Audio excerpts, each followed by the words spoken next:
कि वर्षा had driven him, 10 घंटों की निरंतर वर्षा ने उसको ड्राइव कर दिया था, आगे बढ़ा दिया था। हिम किसको? बिच्छू को, स्कॉर्पियन को, उसको टू क्रॉल, क्रॉल मीन्स रेंग कर चलना, रेंग करके वो कहाँ आ गया था?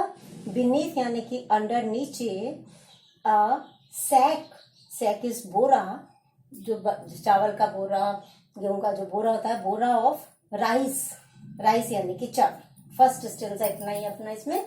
तो इस प्रकार से कवि याद कर रहा है कि मुझे याद है वह रात्रि जब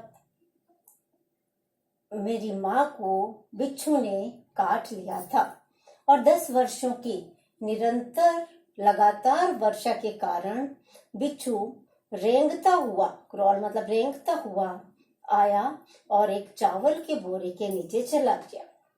चावल के बोरे के नीचे आकर उसने क्या किया?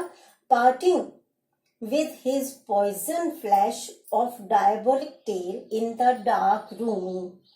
इस प्रकार से पार्टिंग मतलब था जुदा होना, वो अलग हो गया। अलग कैसे हो गया? कि उसका प्रोडक्ट अंदर छोड़ दिया और खुद बाहर अलग हो गया। पार्टिंग मतलब कि डाल करके, with his poison flash, poison flash मतलब कि अपने जहर वाले डंक को, जहर वाले उस चीज को, डायबोलिक मतलब क्रूर, क्रूअल, टेल मतलब होते पूंछ, यानी उस डंक के लिए आया है। इन द डार्क रूम, उस अंधेरे कमरे में मेरी माँ के शरीर में अपने जहर वाले डंक को डाल करके डाल दिया उसने। और फिर ही आया फिर बिच्छू के लिए। रिस्क्ड द रेन, रिस्क मतलब उसने फिर से रिस्क ले लिया था, जोखिम ले लिया था वर्षा में जाने का। ये एक रिस्क है उसके लिए कि वर्षा में वो भीग भी सकता है, कहीं और भी जा सकता है। तो उसने फिर से रेन में अगेन मतलब पुनः वर्षा में जाने का उसने जोखिम उठा लिया था। तो इस प्रकार से यहाँ तक आकर के कवि की माँ को उसने डंक मार दिया, और डंक मार करके अंधेरे कमरे में डंक मार दिया। 10 घंटों की निरंतर बारिश के पश्चात वो आया कमरे में, चावल के बोरे के नीचे घुस गया और अपना जो जहर भरा डंक था वो माँ की बॉडी में डाल करके फिर से बरसात में चला गया। अब आगे आते हैं अपने को उस गांव का वातावरण के किसान लोग क्या सोचते हैं, क्या क्या उन्होंने किया जब पता पड़ा कि माँ को, कवि की माँ को डंक मार लिया गया है। तो बता रहे हैं कि द पेजेंट्स, पेजेंट्स होते हैं फार्मर्स, फार्मर्स होते हैं किसान, किसान के वो आए उनके घर में। कैसे आए? Like swarms of flies. देखो जहाँ लाइक करके कोई कंपैरिजन करना किया होता है, वहां हम कहते हैं कि सिमिली है, समानता है। तो लाइक स्वार्म्स, स्वार्म्स मतलब होता है झुंड, और फ्लाइज मतलब मक्खी। तो कवि उन किसानों को जो सब सुनकर के माँ के उनके घर में आए हैं, उनकी तुलना मक्खियों के झुंड से कर रहे हैं। कह रहे हैं वो मक्खियों के झुंड की तरह, झुंड के झुंड जैसे आ जाते हैं, उसी प्रकार से बहुत सारे किसानों के झुंड आए हमारे घर में। एंड बस्ट, और जिस प्रकार से मक्खियां भिनभिनाती हैं उसी प्रकार से बजिंग मतलब बज मतलब होता है भिनभिनाना। तो उसी प्रकार से बिन बिन बिन बिन करके आवाज करना, थोड़ी अस्पष्ट सी आवाज करना, मर्मरिंग साउंड करना। तो बस क्या है, क्या बज किया उन्होंने? द नेम ऑफ गॉड, और वो ईश्वर का नाम पुकार बोलने लगे धीरे धीरे करके 100 टाइम्स। जैसे अपन माला जाप करते हैं 100 बार, 108 बार जपते हैं, तो 100 बार ईश्वर का नाम बिनबिनाने लगे। और उनका उद्देश्य क्या था?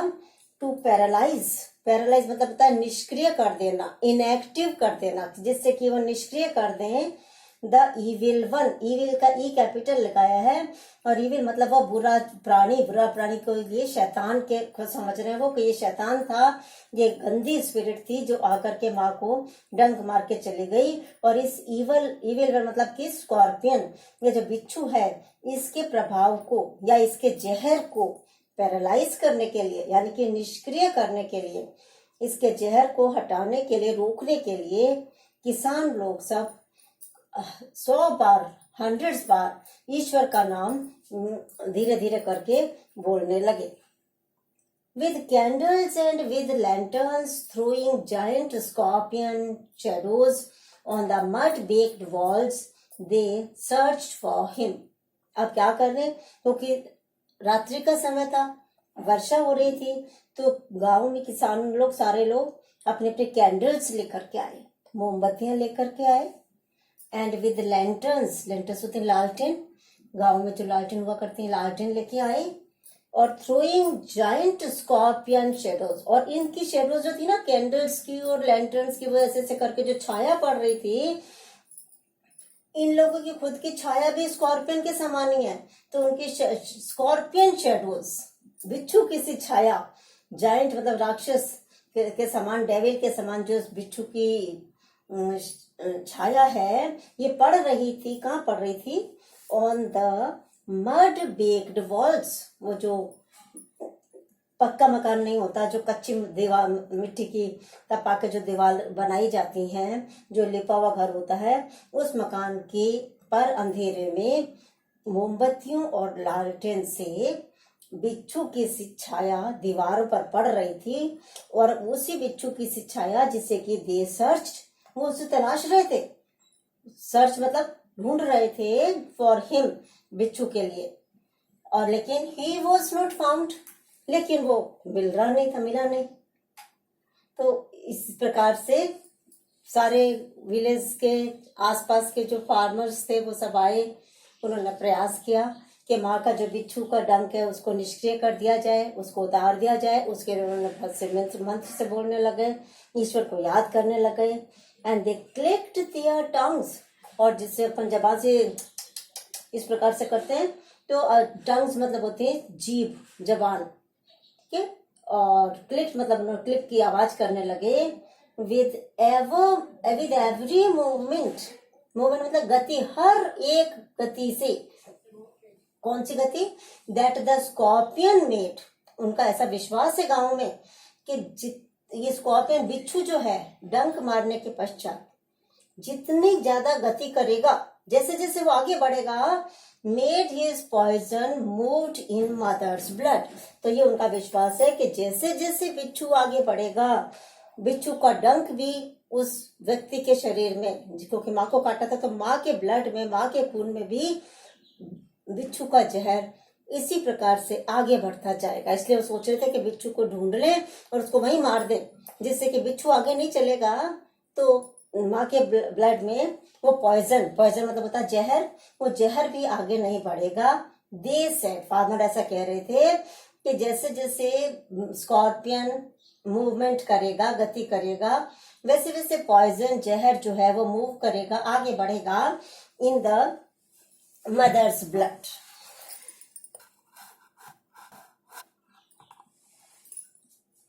वही थर्ड स्टेंजा कंटिन्यू हो रहा है।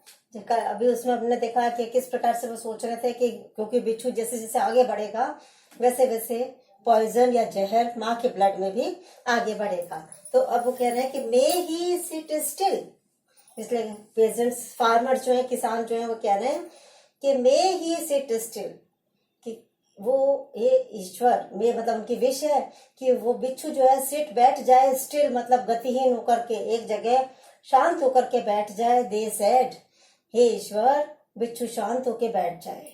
मे the sins of your previous birth be burnt away tonight, और आज टुनाइट, टुनाइट मतलब आज की रात जो तुम पीड़ा झेल रही हो, हे ईश्वर, उससे मे द सिंस, सिंस मतलब जो भी पाप किए हुए हैं, of your previous birth, previous मतलब पहले के, और बर्थ मतलब जन्म, तुम्हारे पिछले जन्म के जो सिंस किए हुए हैं, जो पाप किए हुए हैं, मे दे बी बर्न्ड, वो भी जल जाएं टुनाइट, आज की रात, क्योंकि इस पीड़ा के द्वारा, क्योंकि तुम सफर कर रही हो, और जब हम पाप करते हैं तो हमको पनिशमेंट मिलता है, तो ये, और उसके हमें पीड़ा मिलती है, तो ये जो पीड़ा मिली है, इससे भैया ईश्वर तुम्हारे